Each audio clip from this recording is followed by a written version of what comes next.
Hi, I'm Rev Myron. I'm a minister through Pathways of Light, and I've been a Course in Miracles student for 40 years. I'm going through the text this year, reading a paragraph or two at a time and asking Jesus to clarify for me. Then I write from that clarity, and that's what I'm sharing with you today. So let's get started. We're looking in Chapter 1, Section 7, Distortions of Miracle Impulses. Paragraph 3. Fantasy is a distorted form of vision. Fantasies of any kind are distortions because they always involve twisting perception into unreality. Actions that stem from distortions are literally the reactions of those who know not what they do. Fantasy is an attempt to control reality according to false needs. Twist reality in any way, and you are perceiving destructively. Fantasies are a means of making false associations and attempting to obtain pleasure from them. But although you can perceive false associations, you can never make them real, except to yourself. You believe in what you make. If you offer miracles, you will be equally strong in your belief in them. The strength of your conviction will then sustain the belief of the miracle receiver. Fantasies become totally unnecessary as the wholly satisfying nature of reality becomes apparent to both giver and receiver.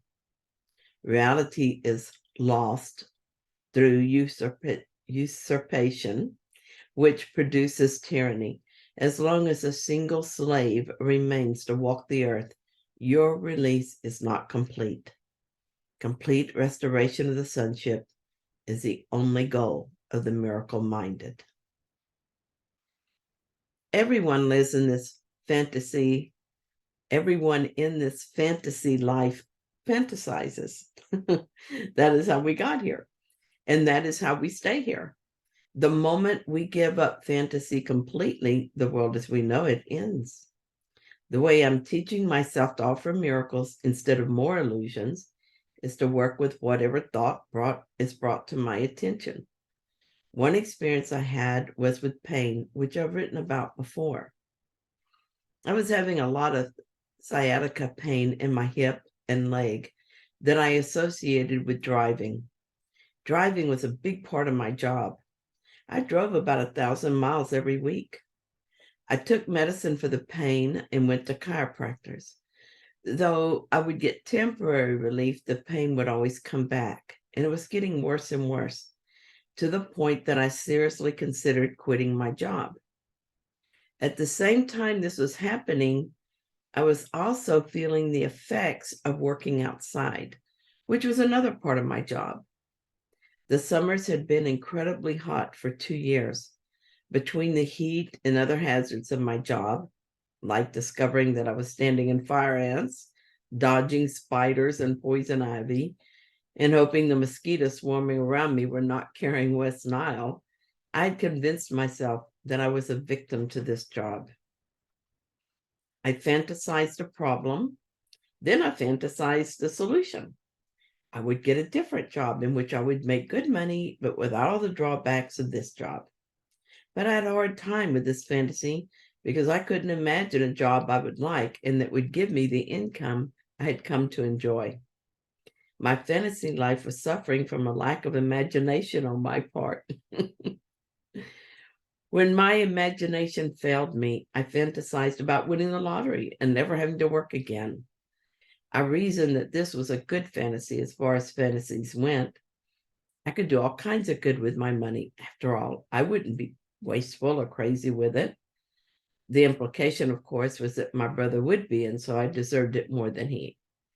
I could write and teach all the time, and that would be a better use of my time. The implication here is that I'm here to teach, not to learn, and that I know what I need to be, even though Jesus tells us how little we know. In chapter 31, section 5, he says, I do not know the thing I am, and therefore do not know what I'm doing. where I am or how I look upon the world or on myself. Obviously, we don't know too much. I've done this work too long to fool myself like this. I began to see the pattern in my fantasies. I'm a victim of my story and need to write a better one. Or as people say, the sink is shipping, quick, help me rearrange the deck chairs. So since I couldn't think of a way to fantasize my way out of this without a story that did not lead me more deeply into the illusion, I finally surrendered the attempt. I asked the Holy Spirit to show me what he wanted me to do with this. And he brought me to lesson 190, which tells me that pain is not real. I worked with this idea for months, using the pain in my leg to remind me of the truth that this pain is not real. This led me to realize that pain includes all forms, not just physical. Guilt can't be real either, nor can fear. It's all a part of my fantasy of being separate from God.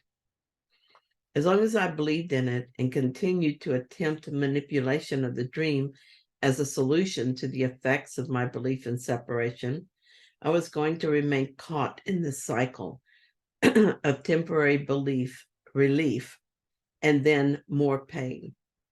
The form may change, but the content remains the same. Working with Lesson 190 brought me startling results and caused a sea change in my thinking.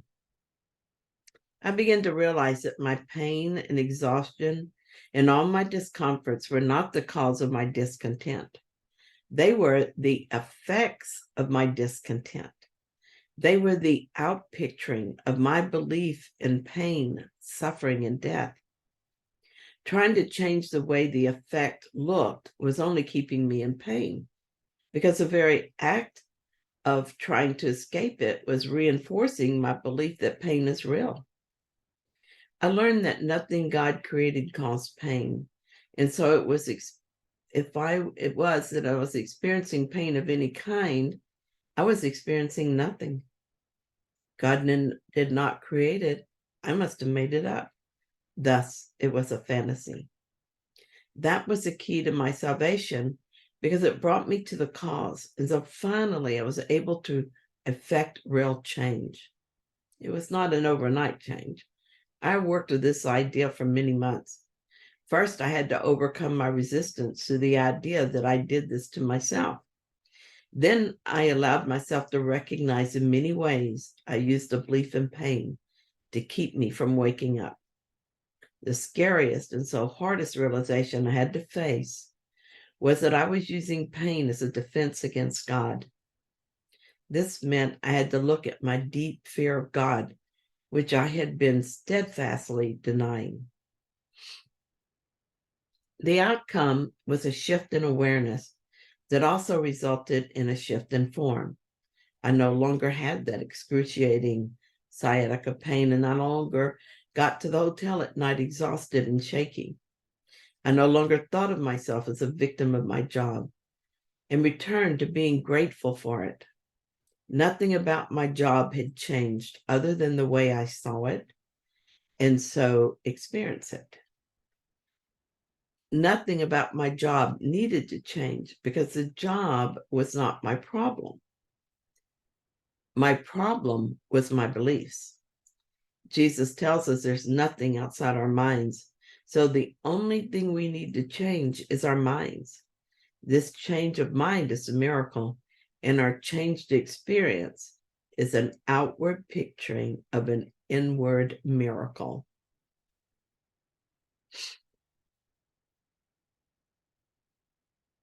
So I started off offering the sonship more illusion as I got deeper and deeper into my belief in victimhood and my belief in pain, suffering, and death.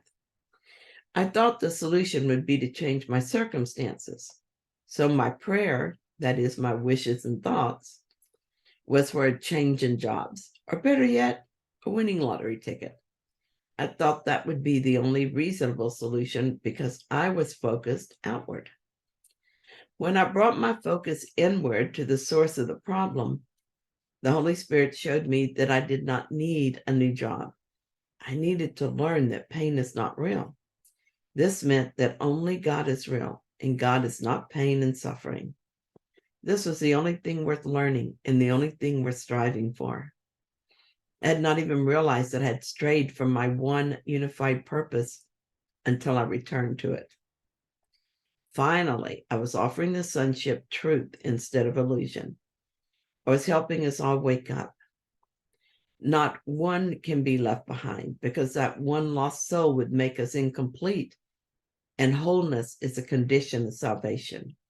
We are one. Fantasy of any kind creates more separation and so imprisons the mind. Fantasizing about having no more problems is a prison. Learning to use my problems to discover the happy truth that I have no problems is my way out of prison. Today, I still work with the idea of pain not being real, returning to different forms of that fantasy. I find I'm resistant to giving it up completely, holding on to it in case I need it again. Strange, isn't it?